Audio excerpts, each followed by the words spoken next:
Hi, my name is Karen, and welcome to my YouTube channel, Straightway Mental Health Ministry, where I take a faith-based approach to coping with neurodiversity, mental health issues, and addictions and strongholds. I have autism, mental health struggles, and I'm a recovering food addict and recovered chain smoker. Today I'm here to talk about depression. It's a very common mental health diagnosis.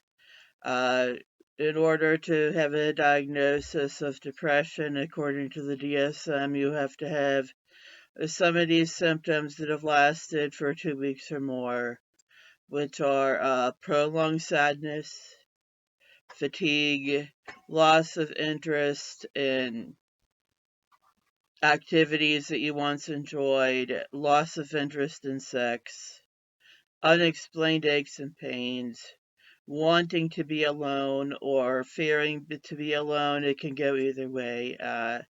The first mental health diagnosis that I'm choosing to talk about is dysthymia. It's not diagnosed as much as others, but I think it's very prevalent with a lot of people because it often goes undiagnosed for years and even decades. Person with dysthymia is depressed, but it's a functional depression. The person will get up and go to work every day and do their responsibilities as an adult every day, but inside they are very depressed and they often do not seek treatment. Uh, and then one of the most common is major depression. People with major depression have they're not as functional. That's more of an impairment. One of the symptoms of depression and major depression is laying in bed, not wanting to get up, and just sleeping as much as can because sleep is a form of escape. And person with major depression may have thoughts of death or suicide. And then there's seasonal affective disorder, and a lot of people have some form of this that they live with. There is depression during the winter months whenever there is less light, and the idea that there are more suicides around Christmas time is not true. There are actually more suicides in mid to late winter because the person has been depressed for months and they're coming to the end of their rope is how they feel. Seasonal affective disorder is easily treated. I have a seasonal affective disorder lamp. I got mine really inexpensive at Five Below for $10. They also have them at Walmart and on Amazon. You go to walmart.com. I don't know if they actually have them in the stores, but you can order them there, and they simple one that I have costs $10, but there are ones that are more fancy and more uh, well made. So the seasonal affective disorder lamp, whenever I've used it in the wintertime, I'm less likely to wind up in the hospital like in January and February. So it does work. And like I said, that just the price of, the seasonal affective disorder lamp versus the price of hospitalization and everything that goes along with that, it's something that is a real good value. You get next disorder I'm going to talk about is bipolar disorder. It's one of the least understood mood disorders. A lot of times when people are fighting with somebody or somebody is doing something that they don't like, they will say that they're bipolar or they're so bipolar, but the person may not have that disorder or problem at all. Uh, Bipolar disorder has depression and mania, and the mania usually crashes into the depression. Symptom of mania are a elated mood, a lack of sleep. The person might be awake for days. Impulsivity, especially with money. A person who has mania, who gets money, may spend it wildly and impulsively, and it's even worse today that you can just get on the internet and order whatever you want, which you can do from your own home. Sometimes people who are manic become depressed, um, or psychotic, I meant to say. People that have mania just usually always have depression. I think when I did study abnormal psychology, they said that there have been people that have mania with no diagnosis of depression, but they are usually somebody newly diagnosed with a disorder and will eventually experience depression. There's different types of cycling between the mania and depression, and that's what constitutes either bipolar 1 or bipolar 2. And then there is cyclothymia. Cyclothymia they don't use as much, but it's like bipolar disorder, but it's more functional. The person is able to do better and cope better in society and be more stable, but however, they have forms of mania and depression. Then there is schizoaffective disorder, which I talked about in a video I did about schizophrenia. Schizoaffective disorder is symptoms of both schizophrenia and a mood disorder, and you have schizoaffective disorder depressive type and schizoaffective disorder bipolar type.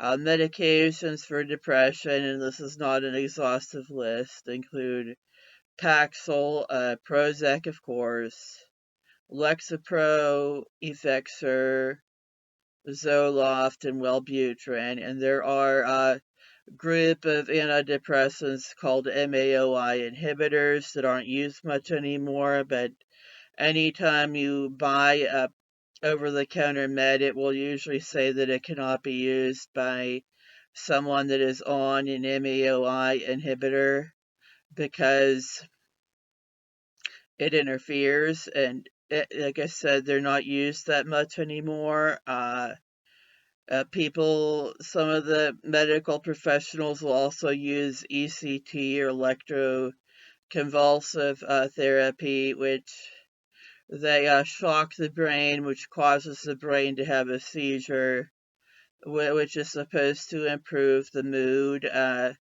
People who have been through it have told me that they didn't experience any discomfort, that they were asleep when it was happening and they felt fine.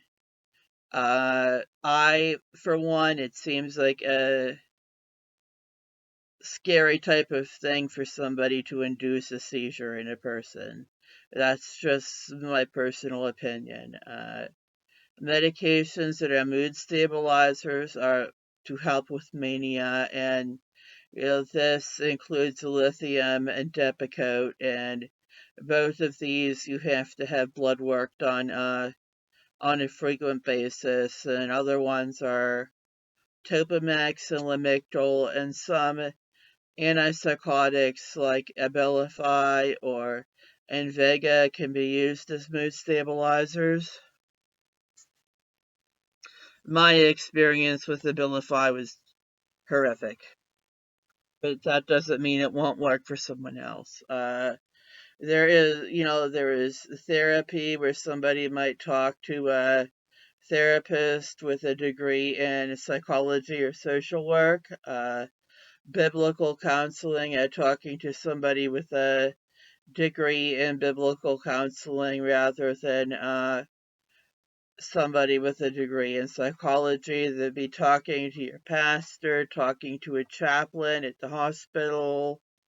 Then there's group therapy. If you have partial hospitalization in your area, it can be beneficial because you see the psychiatrist once a week, and so it helps if you're going through a med change. We don't have partial hospitalization in Blair County anymore. There's outpatient group therapy, and then of course there's the inpatient behavioral health unit. Just asking how you can help yourself whenever you feel depressed. One of the hardest things for me myself is to get out of bed. There are two things that really worsen depression, and one of them is laying in bed all day, and another one is drinking alcohol, and neither of those are good ideas. Whenever I went through one of the really bad periods of depression in my life, I had a PRN of Haldol and a PRN of Vistaril.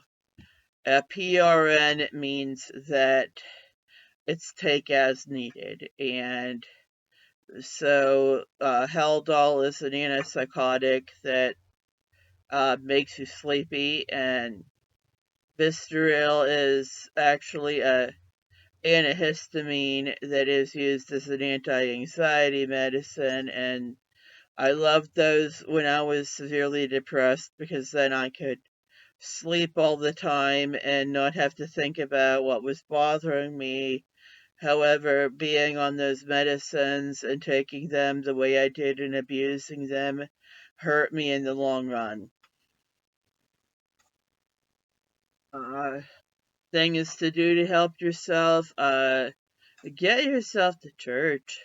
The church is the ultimate support group. If you don't have a church, find one. Get out of bed in the morning and just do things to take care of yourself. Hygiene. Wash your face, brush your teeth, shower whenever you need to, change your clothing whenever you need to. You get up in the morning, you can make yourself hot breakfast, especially if it's cold outside. Just nourish your body.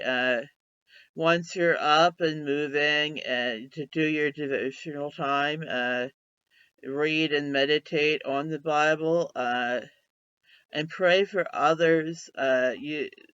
One of the things that has really helped me when I'm going through a hard time is just having a list of other people that have needs and praying for them. A lot of times when I was depressed before, I would sign up for a volunteer job, and I might have trouble getting to it at first. It may have been hard for me to get there and get myself out of bed, but going to volunteer helped me to help others to get out of myself. Uh, and a lot of times, my house is usually a disaster. When I'm depressed, it gets really bad, and I look at it and I want to go back to bed because I don't want to have to deal with it. But the thing that I am finding is that if you're having struggles with that, first of all, just wash the dishes and take out the trash. That's a good place to start. And just do what work you can, even if you work for 20 minutes. Sometimes I don't even work for 20 minutes, but work, stop. Just even slow progress is still progress.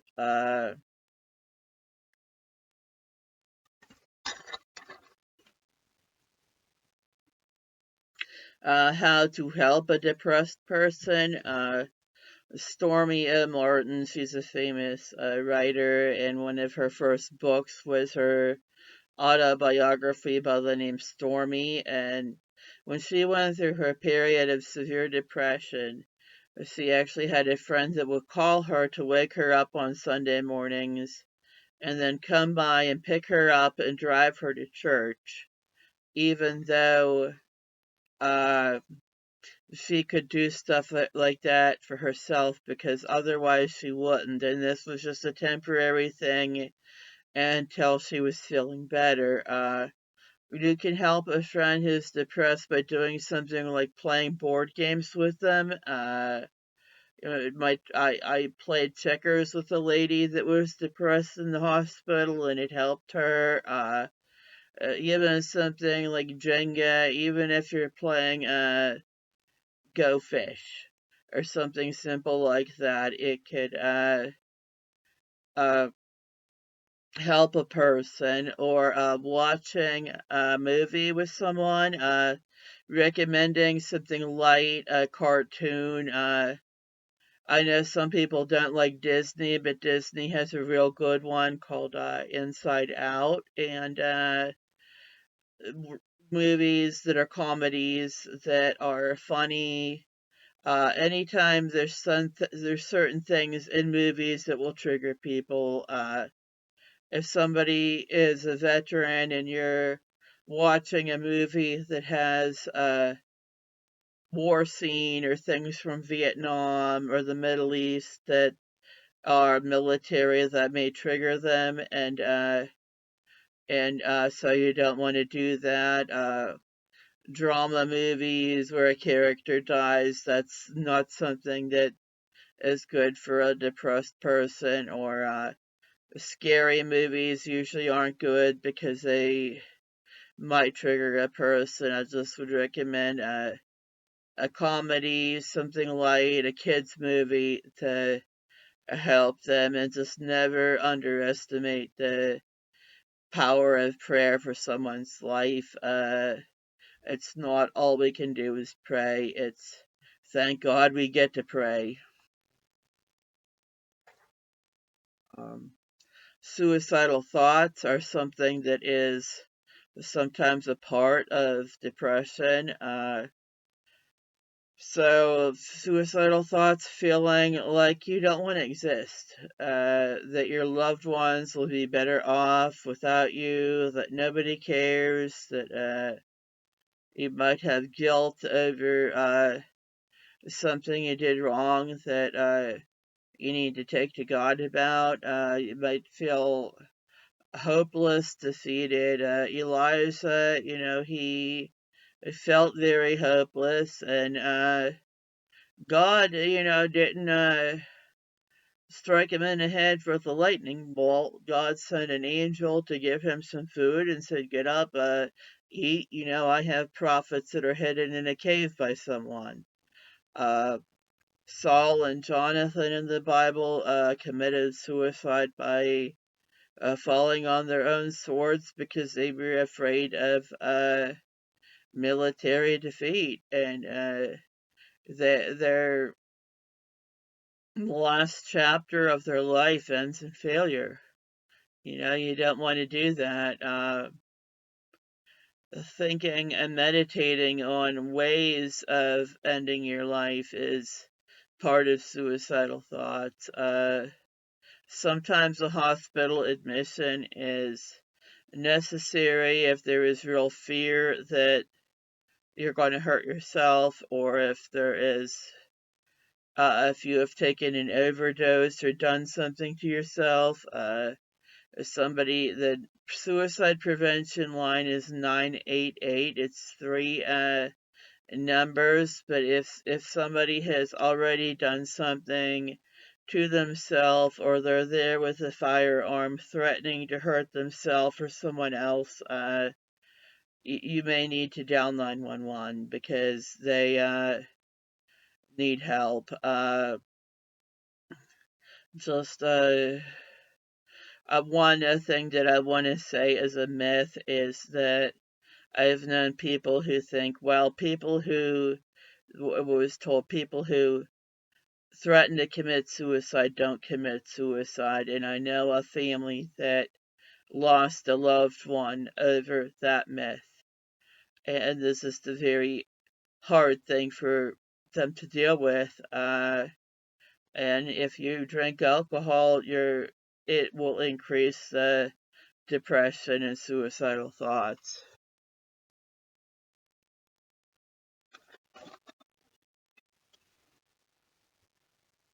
Risk factors. A person who has a parent who has committed suicide is more likely to commit suicide.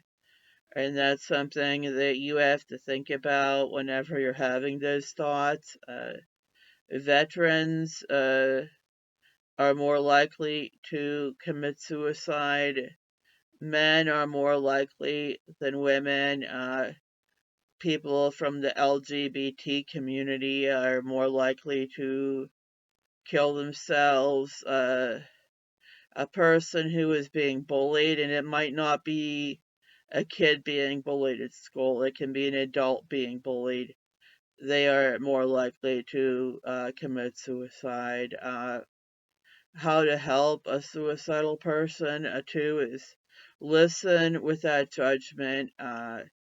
The person's thinking may be impaired. They may be in a situation where you feel, that they are in the wrong, but sometimes whenever there's a real danger of them hurting themselves, you have to wait until, they've gotten help and their mind is more clear and things have calmed down before you talk about the reality of the situation. One of the things that I like to say is, if you have to dial 911, if the person has taken an overdose, if the person is there with a firearm to their head, stay with the person until, the emergency people have gotten there and are taking them. eh, You just have to stay with them until you know that they are safe. Visit or call the person in the hospital. You don't want the person in the hospital to think that you just abandoned them there after you reported, their behavior.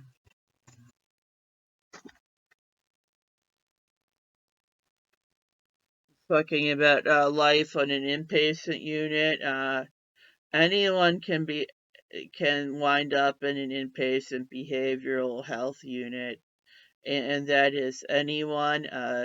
Mental illness does not discriminate because of a person's job title or schooling, or anyone can wind up there.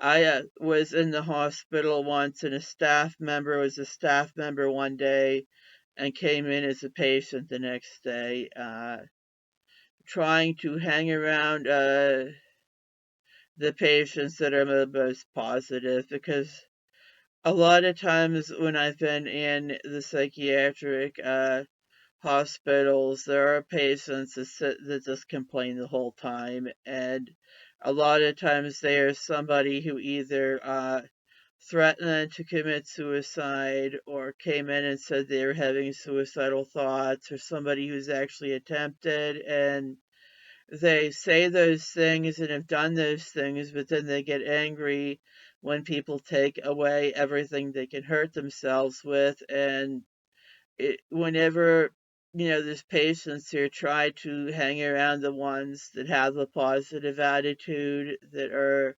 taking, the help they're trying to get seriously, because, attend the groups.